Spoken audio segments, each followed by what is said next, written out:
La 11e étape de ce Tour de France 2007 conduit les coureurs de Marseille à Montpellier.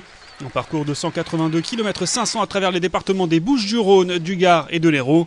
Une seule petite côte de 4e catégorie au programme de cette journée, et ce, dès le 38e kilomètre. On peut donc s'attendre à une véritable explication entre sprinteurs sur l'avenue d'Heidelberg. L'échappée victorieuse de l'étape de Marseille n'a pas bouleversé le classement général. Le plus dangereux des attaquants, Jens Voigt, s'étant simplement hissé à la 31e position à 13 minutes 59 de Michael Rasmussen. Le leader danois a toujours 2 minutes 35 d'avance sur Alejandro Valverde. Jens Voigt n'a pas remporté l'étape hier. Sa présence dans l'échappée a en revanche permis à son team de prendre une avance confortable dans le classement par équipe. La CSC pointe 5 minutes 02 devant la caisse d'épargne. Et cette 11e étape est marquée au 31e kilomètre par la chute de plusieurs coureurs, parmi lesquels Christophe Moreau. Le champion de France est touché sur le côté gauche. Deux de ses coéquipiers ont également chuté. L'Australien Simon Gerrans est lui aussi touché sur le côté gauche. Quant à Sylvain Calzati, après avoir fait appel à la voiture médicale, le coureur de l'équipage G2R abandonne. La première heure de course est avalée à plus de 50 km/h par les hommes de tête. L'entente ne se faisant plus, Chavanel, Vaugrenard et Benatti sortent de l'échappée étant à coup à 3.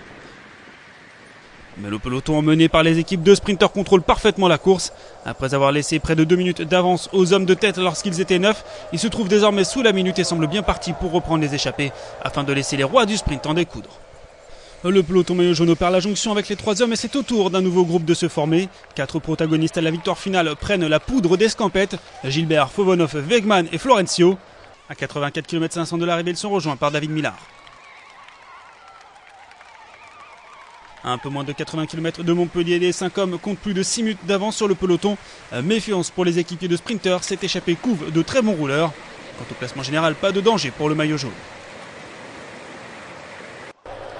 L'équipe Astana prend alors les choses en main et accélère. Le rythme imprégné par l'équipe suisse fait voler le peloton en éclats.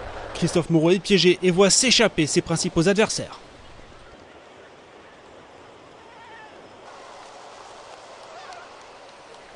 Après avoir facilement repris les échappées, le peloton continue sur un rythme élevé.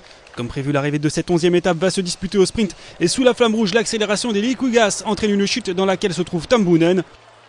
Le coureur belge met simplement pied à terre mais dit adieu aux bonifications. Robert Hunter règle le sprint devant Fabian Cancellara. Le Sud-Africain revient à 11 points de Tom Boonen dans la course au maillot vert. Le maillot jaune est toujours sur les épaules de Michael Rasmussen. Quant à Christophe Moreau, il perd 3 minutes 16 sur ses concurrents directs.